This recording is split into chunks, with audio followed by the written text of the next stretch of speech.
Holofernes in Love's Labor Lost, conventional play, custard or rustic clown, uses our longest word, honorific,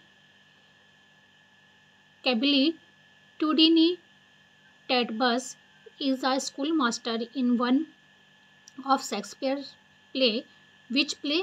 तो love levers lost में act 5 scene first में custard और होलोफर्नेस, ये दोनों, इन दोनों का जब कन्वर्सेशन हो रहा था तो जो रस्टिक क्लाउन है कस्टर्ड, इसने कस्टर्ड के बारे में मैंने आपको बताया भी है, इसका जो है शॉर्ट हम कैसे क्लाउन यूज़ है लव लिवर लॉस्ट का, कि लव का कोई कॉस्ट नहीं होता है, इससे हम कस्टर्ड को याद कर सकते हैं। अगर ये वीडियो आपने नहीं देखी होगी तो चैनल पे जाके ट्रिक क्लाउन्स का देख लीजिएगा। तो जो कस्टर्ड है वो कॉमिक करेक्टर है और होलोफर्नेस, ये दोनों आपस में जब कन्वर्सेशन कर रहे थे तो अब लॉन्गेस्ट वर्ड यूज़ किया है कस्टर्ड, ठीक है, लव लिवर लॉस्ट में एक्ट 5 एंड सीन फर्स्ट में। सो वेलकम एवरीवन,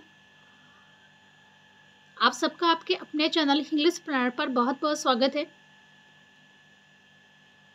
आज हम वन लाइनर करने वाले हैं, वही exam oriented one liners questions करने वाले हैं, जिसमें हमें वन लाइन में का आंसर हमें मिल जाएगा आराम से, और जो हमारे एग्ज़ाम ओरिएंटेड है और बहुत ही एग्ज़ाम में हमारे हेल्पफुल होगा।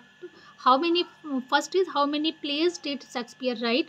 37, ये हम सबको पता है। The phrase small Latin and less Greek is refer to Shakespeare by, small Latin and less Greek किसने शेक्सपियर को बोला है? बेन जॉनसन ने।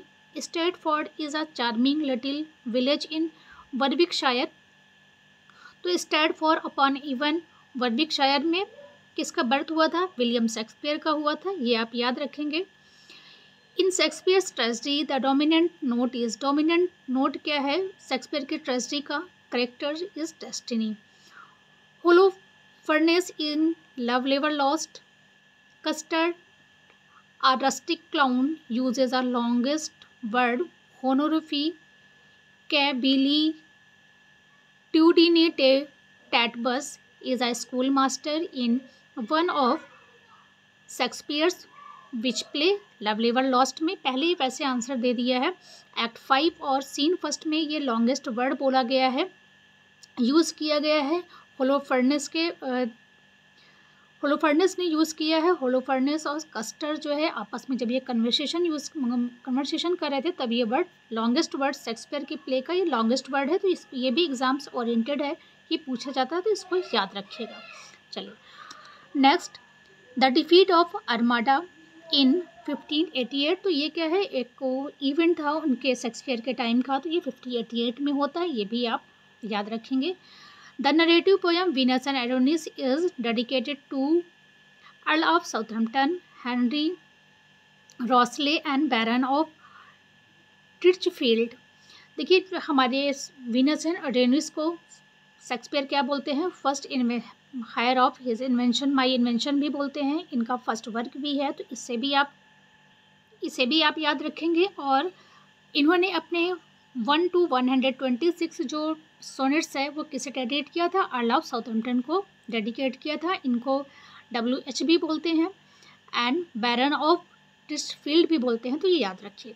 चलिए next, which play of Shakespeare is said to be unfinished, इनका कौन सा वर्क जो है अनफिनिश्ड था? तो Henry VIII and possibly the lost Cardenio, ये दो वर्क इनके मतलब पॉसिबिलिटी है, पॉसिबली कार्डिनो को भी बोलते हैं और हेनरी VIII भी इनका अनफिनिश्ड वर्क है। Shakespeare lived in a play loving age, he studied the crowds, gave them what they wanted and simply reflected their own thought and feeling. In reflecting the English crowd about him, he convincingly reflected all crowd which are alike in all ages. Hence his continued popularity. Those opinion in this, ये opinion किसके है? ये opinion है W.J. Long के। First folio of Shakespeare's play came in 1623 and for this Credit goes to two actors, Hemming and Condell. The folio contained 36 plays. One play was not included. In which one? कौन सा इसमें Shakespeare के first folio में 36 play content थे, publish हुए थे first folio में 1623 में, और इसको पब्लिश किया था हेमिंग एंड कंडेल ने। एक इसमें से प्ले था जो छूट गया था, वो कौन सा था? लेफ्ट प्लेस पेरिकल्स था। तो याद रखिएगा इसे। ये देखिए ये भी प्रीवियस क्वेश्चन में आ चुका है PYQs में। In a word, he is the universal poet.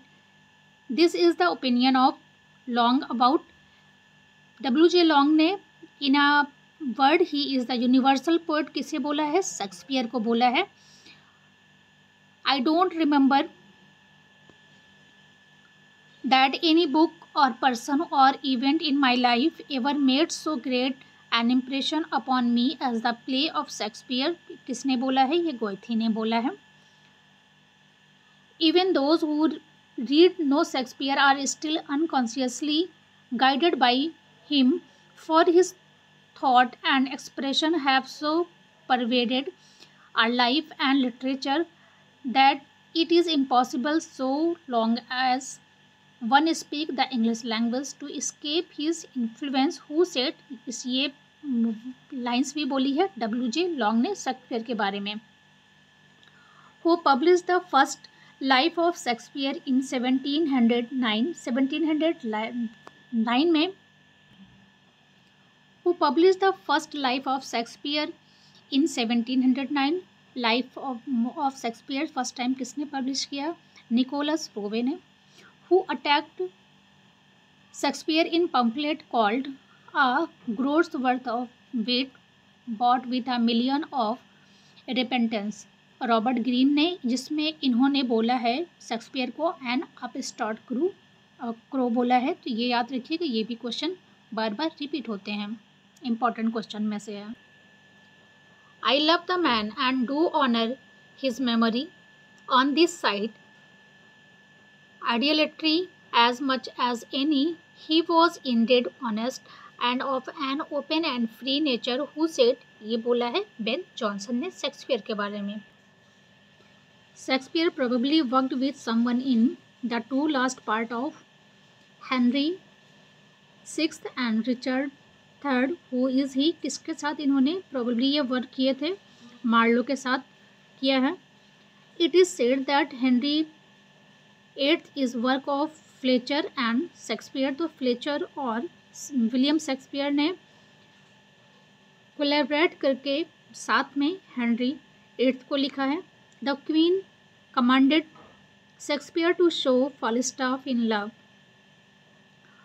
Queen ने कमांड किया था, एलिजाबेथन क्वीन थी, उन्होंने कमांड किया था फालिस्टाफ में शेक्सपियर के फालिस्टाफ का लव में जो है लव में दिखाया फालिस्टाफ को। तो किस वर्क में उन्होंने दिखाया था? मैरी वाइफ्स ऑफ विंडसर में दिखाया था। Shakespeare's contemporary was Ben Jonson. तो शेक्सपियर के जो कंटेम्प्रेरी थे वो कौन थे? Ben Jonson. Who wrote 4 book the wheel of fire, the imperial theme, the Shakespearian tempest and the crown of life on Shakespearian critics. Wilson Knight ने लिखे थे ये चारों work. Other abide our question thou art free, about whom did Matthew Arnold write Shakespeare? Helen's check, but not her heart, Cleopatra's majesty, Atalanta's better part, said Lucretia's modesty। Who is referred here? Rosalind in As You Like It। Understood? चलिए आगे बढ़ते हैं। Diana's lip is not more smooth and dubious, the small pipe is as the maiden's organ shrill and sound। Whose personality is being referred here? Oila in 12th Night। I will do my best to woo your lady who is the speaker, तो Viola in disguise of Cesario. Look to her Moor, if thou has eyes to see, she has deceived her father and may thee, who says this and to whom। Brabantio Othello से ही बोलता है। One that love not wisely but too well, who is the speaker, Othello. अब ये lines किस act किस scene में आई है ये भी इम्पॉर्टेंट है। अगर आपको वो भी चाहिए तो प्लीज़ कमेंट करिएगा, मैं नेक्स्ट वीडियो और वन लाइनर की भी लेकर आऊँगी। और PYQs तो आपका चल ही रहा है। थोड़ा सा हेल्थ इशू के कारण मैं कंटिन्यू वीडियो अपलोड नहीं कर पा रही हूँ, बट आप परेशान नहीं होगा, मैं वीडियोस कंटिन्यू लेकर आऊँगी आपके लिए।